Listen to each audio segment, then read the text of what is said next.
Now, roughly a year ago, I made a video showing how to use a domestic fridge inside a camper van. To power that fridge from 12 volts, you needed a small inverter like this one here. It only cost £50, and it turned out this was actually a smart inverter. So when the fridge wasn't drawing any power, the inverter would switch itself off, which made it perfect for using inside a camper van. And I had my fridge powered in the workshop for a good couple of weeks, giving this a thorough good test, and I was really happy with the results. Therefore, I fitted this tiny little inverter inside my Mercedes Vario camper van so that I could run my domestic fridge. And the reason I did this is so that it'd give me a wider choice of fridges to use in this van. And up until recently, the only job this little tiny inverter had to do was to power my fridge. That was until I fitted some extra plug sockets in my van that also run off of this inverter. And those plug sockets, I'm planning to charge my laptops, my cameras, and all my electrical devices that I use to make these videos. And then it suddenly occurred to me that all these devices I'm plugging into this tiny little inverter are actually really expensive, cost thousands of pounds. Do I really want to trust thousands of pounds worth of equipment to a tiny 50 quid inverter that I bought off Amazon? So with all these doubts in my mind, I thought I'd give my friend Luke that works at Bluefix a quick call, have a quick chat with him. And he advised me, no, don't trust all those electrical devices to this cheap inverter.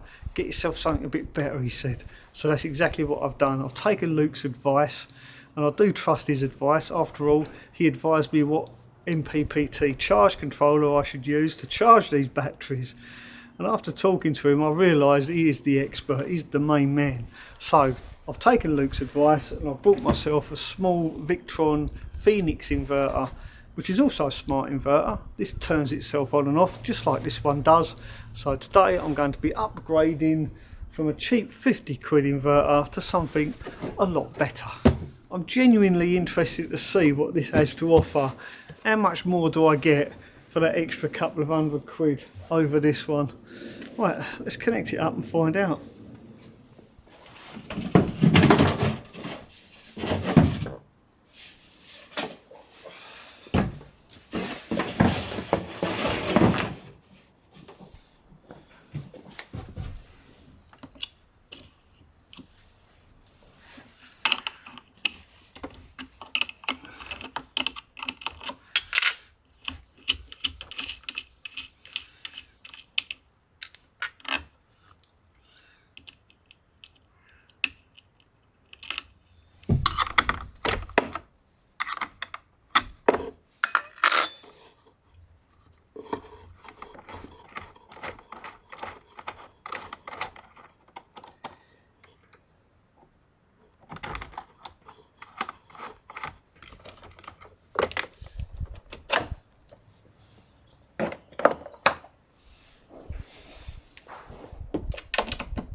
Well, there you go, that was relatively easy to remove. After all, it's literally just 2 wires, 4 screws, it's out.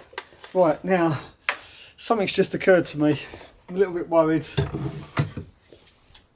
The Victron inverter is considerably larger. Is it going to actually fit there? Let's find out. So this is I'll tell you, the weight as well is so much heavier than that. So this is the little dongle we need, because this has Bluetooth. Actually, it doesn't have Bluetooth capability unless you add a little dongle to it. But Luke was very kind enough to put one of those in the box for me as well. And he assures me they're really easy to set up. Just hope it's easier to upset the amount that it is to get it out of the box. Oh, this is freaking big.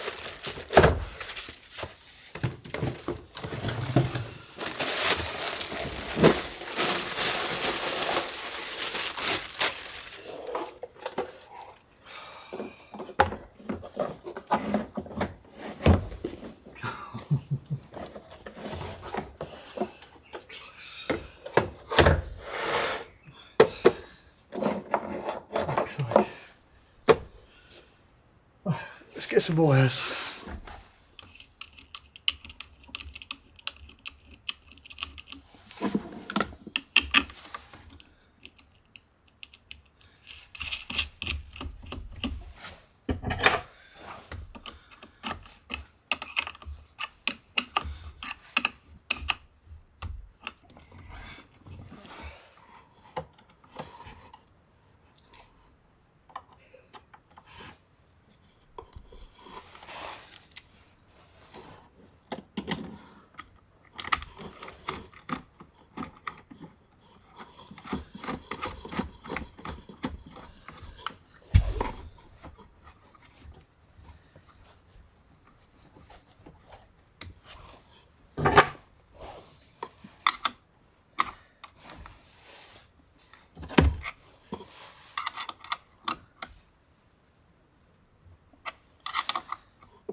So there you have it, a really quick and simple upgrade. Didn't even take half an hour.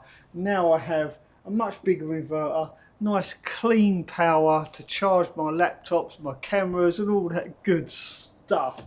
The main question is, does the fridge still work? Let's take a look. So the moment of truth. Well, look at that. Because the fridge is already down to temperature and it's not on, it means the inverter's not switched on. Watch what happens. You see the light pulses. That's the inverter, I'm guessing by the way, that's the inverter searching to see if it needs any power. I'm guessing the light in the fridge doesn't actually draw enough power to trip the inverter to come on. I'm hoping that's the case anyway. Let's leave the door open. Mind you, it's so cold in here. I don't think the fridge is probably not going to switch on. Let's turn it, see if we can turn this down. Right, so I'm going to leave the door open for a minute, wait for the fridge pump to actually switch on, and then the light should stay on permanently once the fridge is running. The other inverter didn't do this, by the way. It was just on all the time. So maybe that cheap inverter wasn't a smart inverter, because it most definitely never did this. I do believe the fridge is running. Let's take a look, see if that light stays on. Yes, it stays on. So there you go. The Victron Phoenix 800 inverter powers my domestic fridge. And because it is a smart inverter, it basically switches itself on and off when it doesn't need it to supply any power. Unlike a normal conventional inverter, as soon as you connect a conventional inverter to a battery, it will draw power even though it's not supplying power. Does that make sense, or is it just... Yeah, anyway, if you're looking for any Victron equipment, then do look up Luke at Bluefix. I'll leave a link in the description of this video purely for your convenience. Once again, I want to say thanks, Luke, for all your help and advice. Really appreciate it, buddy. Hopefully I'll see you at a show in the summer. Right.